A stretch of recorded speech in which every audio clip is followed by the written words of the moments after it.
बच्चे अगर स्कूल तक नहीं पहुंच पा रहे हैं तो हमें अब वो प्रॉब्लम को एड्रेस करना है कि अब क्या ऐसी तकलीफ है, क्या बात है जिससे बच्चे इतने सारे पर्क्स और इतने सारे फायदे होने के बाद भी गवर्नमेंट स्कूल्स तक नहीं पहुंच रहे हैं। तो ये एक नई चीज हम अपने सेंटर्स में ऐड करेंगे जिससे लर्निंग विल बिकम वाइडर और सिर्फ आप जो आपको टीचर सिखा रही है उससे नहीं, टीचर आपको गाइड करके यूट्यूब के माध्यम से ग्लोबली अलग अलग इनिशिएटिव्स और अलग अलग लर्निंग सेंटर से जोड़ देंगी जिससे आप डिजिटल प्लेटफॉर्म के थ्रू, AI के थ्रू सीख पाएंगे। मैं दानिश अली हूँ और आप आवाज़ द वॉइस देख रहे हैं।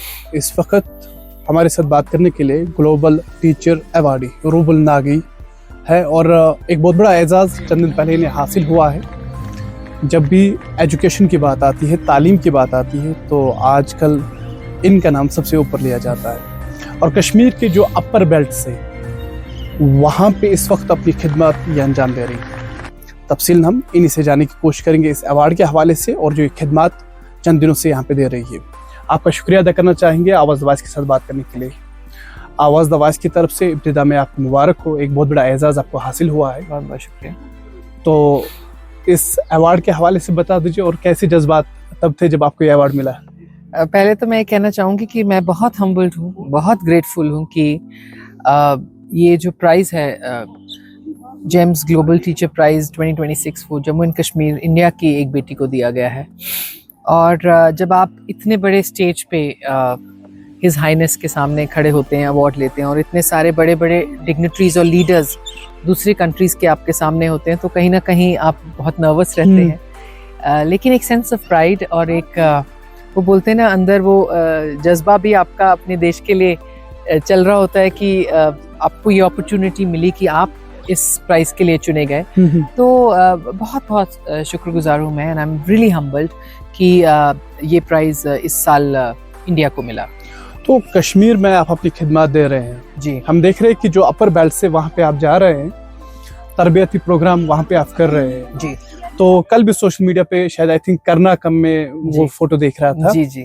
तो यहाँ का जो एजुकेशन सिस्टम है इसको कैसे देखते हैं आप? देखिए, रूबल नागी आर्ट फाउंडेशन 2013-14 से वैली में काम कर रही है और हमारा मेन फोकस हमेशा यही रहा है कि हम ज्यादा से ज्यादा फार फ्लंग एरियाज, ज्यादा से ज्यादा रिमोटेस्ट एरियाज तक पहुंचे जहाँ पे लोगों को सही मायने में मदद की जरूरत है, B it through education, learning centres, computer centres या स्किल सेंटर्स।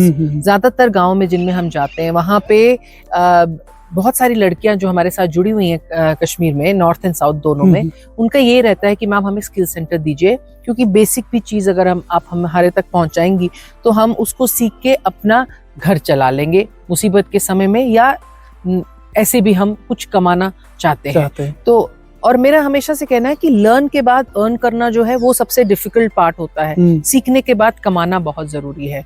तो इसलिए हमारे दो इनिशिएटिव्स थे, एक है लर्न एंड अर्न और एक स्टूडियो सक्षम, जिसमें हमने आज देश भर में लाखों महिलाओं को अपने साथ जोड़ा है जो बहुत अच्छे अच्छे प्रोडक्ट्स बनाती हैं और ऑनलाइन आप उनको खरीद सकते हैं। और बच्चों की जहाँ तक तालीम की बात है, बहुत लोगों ने मुझे कहा कि मैम आपको लगता है कि आज बच्चे स्कूल नहीं जा पा रहे हैं क्योंकि गवर्नमेंट स्कूल तो फ्री एजुकेशन दे रहा है। तो मैं कहती हूँ कि जितने बच्चे पहले स्कूल नहीं जाते थे उससे तो बहुत ज्यादा नंबर अब स्कूल जाते हैं। कल मैं सिमारी विलेज में थी, वहां पे मैंने लोगों को पूछा कि आप मुझे बताइए कि बच्चे स्कूल जाते हैं? उनमें से बड़ी हल्की आवाज में लोगों ने बोला हाँ जाते हैं। मैंने कहा ऐसे हैं बच्चे जो स्कूल नहीं जाते हैं? तो बहुत जोर से सबने कहा हाँ मैम, बहुत सारे बच्चे हैं ऐसे स्कूल जो नहीं जाते हैं।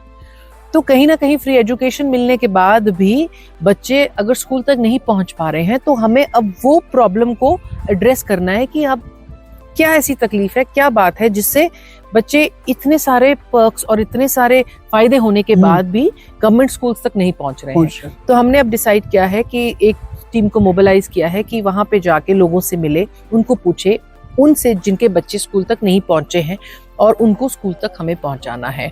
हमने वहाँ पे कंप्यूटर सेंटर की एक रिक्वेस्ट आई है, उसको पूरा करेंगे। स्किल सेंटर है वहाँ खोलेंगे और 20 से 25 हमारे जो ऑलरेडी एग्जिस्टिंग सेंटर्स हैं उनमें और जो नए हमने अब खोलने हैं, ऑलमोस्ट 10 से 12 नए सेंटर्स अगले 3 महीने में बॉर्डर एरिया में, मतलब LOC के पास जो हमारे गांव है जहां मैंने विजिट की, वहां खुलेंगे। उसमें हम डिजिटल क्लासरूम्स भी अब एक एडिशन करने वाले हैं, जिससे बच्चे कंप्यूटर के साथ साथ, महिलाएं लड़कियां हमारी स्किलिंग के साथ साथ डिजिटल प्लेटफॉर्म से भी सीख सके। आज AI टेक्नोलॉजी का ज़माना है। मैं नहीं चाहती हमारे बॉर्डर एरिया के जो बच्चे हैं, यूथ हैं, लड़कियां हैं, वो कहीं पीछे रह जाए।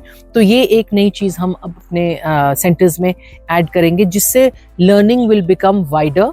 और सिर्फ आप जो आपको टीचर सिखा रही है उससे नहीं, टीचर आपको गाइड करके YouTube के माध्यम से ग्लोबली अलग अलग इनिशिएटिव्स और अलग अलग लर्निंग सेंटर से जोड़ देंगी, जिससे आप डिजिटल प्लेटफॉर्म के थ्रू, AI के थ्रू सीख पाएंगे। तो जिस तरह से आपके अवार्ड की आपकी बात चल रही थी, प्रेस कॉन्फ्रेंस हो या जिस तरह से चंद दिनों से हम सोशल मीडिया पे देख रहे हैं जी, लेकिन जिस तरह का आपका NGO है जिसका सबसे बड़ा कंट्रीब्यूशन है जी, इसके हवाले में बता सकते हैं कि इसका क्या कंट्रीब्यूशन पिछले 5-6 साल में कश्मीर में? देखिए कहाँ पे काम कर रहे हैं? जी, हमने ऑलमोस्ट पूरा ही नॉर्थ कश्मीर कवर किया है, और साउथ में अनंतनाग में और पुलवामा में हमारे कंप्यूटर और स्किल सेंटर्स चल रहे हैं।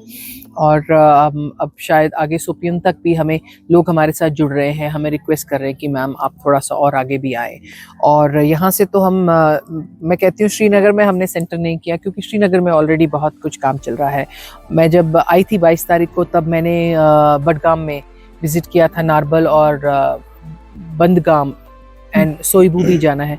तो ये 3-4 विलेजेस हैं जहाँ पे मैंने जाके लोगों से बातचीत की, उनसे पूछा क्या करना है। कुछ स्कूल्स हैं जो छोटे हैं, प्राइवेट स्कूल्स हैं, बट कमर्शियल स्कूल्स नहीं हैं, बहुत ही मिनिमल फीस वाले स्कूल्स हैं। उनमें भी जाके मैंने उनसे डिस्कस किया कि how we can upgrade the school and make learning more easy and accessible for children. तो बहुत सारी फीडबैक्स मेरे पास आई हैं, और आप देखेंगे मार्च एंड में, ईद के बाद जब मैं आऊँगी तो बहुत सारे रिबन कटिंग होगा। सब जानते हैं मैम अनाउंसमेंट्स करने के साथ साथ जितना जल्दी होता है रिबन कटिंग करने आती हैं। और रूबल नागी आर्ट फाउंडेशन का काम आप लोग ने इतने सालों से देखा है, इतनी बार आप लोगों ने मुझे इंटरव्यू किया है, और हर बार हम कुछ लेके सॉलिड ऑन ग्राउंड काम लेके आते हैं। बट जो मेन 2 वर्टिकल्स हैं हमारे काम करने के, वो है quality education for children and skilling for women, जिससे उनको एक कमाने का जरिया आगे मिल सके। और हमारा काम इसी के ऊपर बहुत तेजी से चलता रहेगा। तो अब कई सालों से कश्मीर में स्किल इंस्टीट्यूशंस हम देख रहे हैं, अलग अलग इलाकों में लाइफ लर्निंग वाले अपना काम कर रहे हैं, अलग अलग जिस तरह से प्राइवेट NGOs है वो भी अपना काम कर रहे हैं, अपनी खिदमत दे रहे हैं। जो दूसरे तलबा हैं जो स्कूल और कॉलेज जा रहे हैं, आप ज़्यादा ख़वातीनों पे काम कर रहे हैं, तो उनके लिए क्या कहना चाहते हैं? क्या वो स्किल इंस्टीट्यूट भी ज्वाइन करें?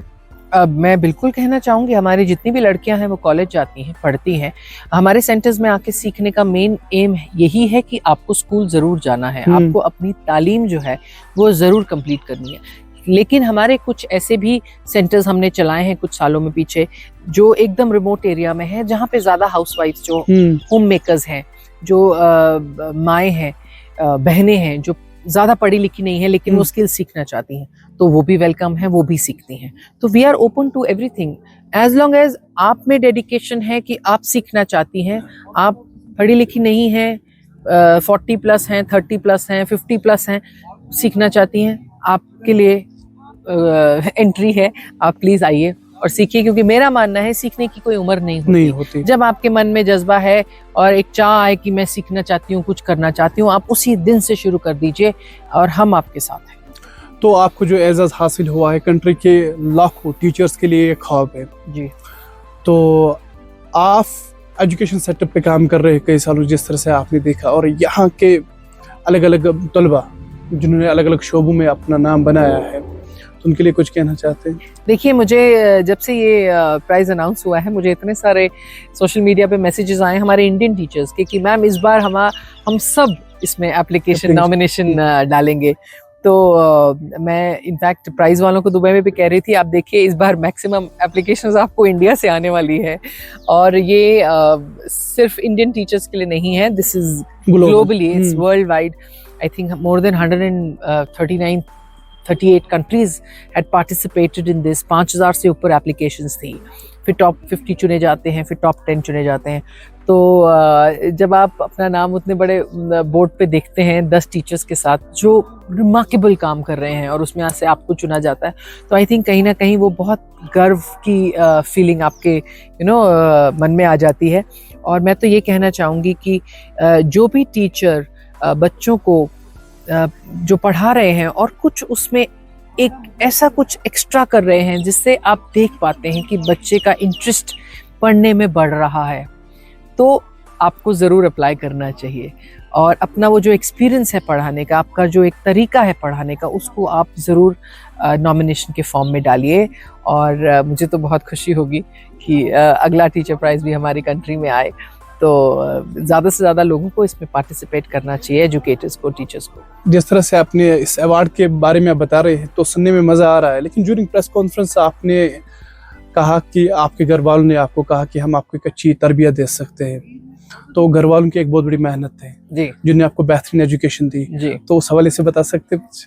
देखिए, आई थिंक अमीर होना किसी भी चीज़ में नॉमिनेशन, आप अमीर हैं तो ही नॉमिनेट कर सकते हैं, ऐसा तो क्राइटेरिया कहीं नहीं है। आई थिंक जितने भी बड़े लोग हैं आज दुनिया में, सिर्फ इंडिया में नहीं, बहुत हम्बल बिगनिंग से उन्होंने अपनी लाइफ को स्टार्ट किया है और आगे बढ़े हैं, कामयाब हुए हैं। तो हम तो सब बहुत हम्बल बिगनिंग से ही आए हैं। मेरे पेरेंट्स ने मुझे हमेशा कहा है कि हम शायद आपको बहुत सारे पैसे नहीं दे पाएंगे, लेकिन हम आपको बहुत अच्छी तालीम देंगे। हम चाहेंगे कि आप पढ़ें, अच्छा करें और अपनी किस्मत मेहनत से आगे बनाएं। मैं सबको यही कहती हूँ कि अगर आप एक नॉर्मल घर में पैदा हुए हैं, इसका मतलब ये नहीं है कि आप आगे जाके कामयाब नहीं हो सकते। जिन बच्चों को हमने स्लम्स में पढ़ाया, क्या मैं चाहती हूँ वो स्लम्स में ही रहें? नहीं ना। लेकिन मुझे इतना पता है कि अगर वो अच्छे से पढ़ लेंगे, अपनी डिग्रीज ले लेंगे और अच्छी जॉब्स में जाएंगे, तो वो वहाँ से निकल के एक अच्छे घरों की कंफर्टेबल लाइफ अपनी बिता सकते हैं। और ये चीज़ आपको सिर्फ अच्छी तालीम ही दे सकती है। एक ही गिफ्ट है जो आप परमानेंट किसी को दे सकते हो, और वो है गुड एजुकेशन। क्योंकि हाथ हमेशा ऐसे रहना चाहिए, ऐसे नहीं। हम बच्चों को यही सिखाते हैं, खुद भी यही फॉलो करते हैं कि आप जितने ज़्यादा लोगों की मदद करें, आपको आगे डेफिनेटली बढ़ के करना चाहिए। और एजुकेशन को बीच में नहीं छोड़ना है, पढ़ाई को आगे करना है। और ये मेरा सपना है कि हमारा देश 100% लिटरेट हो, हमारे देश का हर बच्चा, हर बच्ची एजुकेशन अपनी पूरी करे और आगे अच्छी जॉब्स करें, कुछ बिजनेसेस करें। आज स्टार्टअप्स का ज़माना है, स्टार्टअप्स करें। एआई का ज़माना है। आज तो वो बोलते हैं ना कि यूनिवर्स आपको इतनी सारी चीज़ें दे रही है, but you have to be smart enough to take it. और वो एजुकेशन से, वो स्मार्टनेस, वो एक्सपोजर आपको एजुकेशन देती है। तो एजाज के साथ साथ आपको एक बहुत बड़ा अवार्ड भी दिया गया है, उसका क्या करना चाहेंगे? वो तो मैंने ऑलरेडी हर इंटरव्यू में कहा है कि I am going to use the prize money to build more centres in Kashmir. और एक स्किलिंग इंस्टीट्यूट सेंटर बड़ा मैं बनाऊंगी, जिसमें हम digital learning, computers, basic studies and also skilling की ट्रेनिंग, उसमें अंडर वन रूफ हम लोग देंगे। तो बार बार आप कश्मीर का नाम ले रहे हैं, तो कश्मीर से खास मोहब्बत? मैं कश्मीर की बेटी हूँ, जम्मू कश्मीर में मैं पैदा हुई हूँ, तो प्यार तो मुझे बहुत है अपनी स्टेट से, मुझे लोगों से यहाँ पे बहुत प्यार है। बट क्योंकि मैं महाराष्ट्र में रहती हूँ और मैंने अपने काम की शुरुआत मुंबई से की है, तो मेरा महाराष्ट्र से भी बहुत लगाव है। जन्मभूमि और कर्मभूमि मैं कह सकती हूँ। बट एक इंडियन हूँ सबसे पहले, आर्मी ऑफिसर की बेटी हूँ। फादर बहुत साल हो गए रिटायर हो गए, लेकिन उनकी सीख जो है कि अपने देश से सबसे पहले प्यार करो, वो आई थिंक कभी नहीं आपके मन से फेड आउट हो सकती। सो एक घर, एक शहर, एक मोहल्ला नहीं, पूरा देश हमारा है। और देश के हर कोने में जहाँ जहाँ पे आप देखें कि किसी को मदद की ज़रूरत है, बेसिक कुछ भी अगर आप किसी के लिए कर सकते तो आपको ज़रूर करना चाहिए। तो कश्मीर के लोगों पे आखिर पर आपकी क्या मैसेज रहेगी? मेरा मैसेज यही रहेगा कि मेहनत का कोई सब्स्टिट्यूट नहीं है। अपनी पूरी कोशिश करिए। कोई भी ओवरनाइट सक्सेसफुल नहीं होता है। हर इंसान जिसको आज आप देख रहे हैं सक्सेस मिला है, उसने बहुत मेहनत की है। तो अपनी जो कोशिश है, अपना जो हार्ड वर्क है, साफ मन रखना सबसे पहले ज़रूरत है। हम अगर काम करें ये सोच के कि हमें अवार्ड्स, पैसा या प्राइज़ मिलेगा, तो वो हमारी बिगिनिंग ही गलत है। हमें काम करना है, कर्म करिए, फल की अपेक्षा मत करिए। जो ऊपर वाले ने आपके नसीब में लिखा है वो आपको ज़रूर मिलेगा, लेकिन हमें इंसान बनाया है और हमें सिखाया है कि आपको मेहनत करनी है और एक अच्छा और सच्चा इंसान बन के अगर आप आगे बढ़ेंगे आपको ज़रूर कामयाबी मिलेगी। So never give up and never stop trying. Constant, consistent hard work is the key for everything. आवाज़ द वॉइस के साथ बात करने के लिए शुक्रिया। Thank you.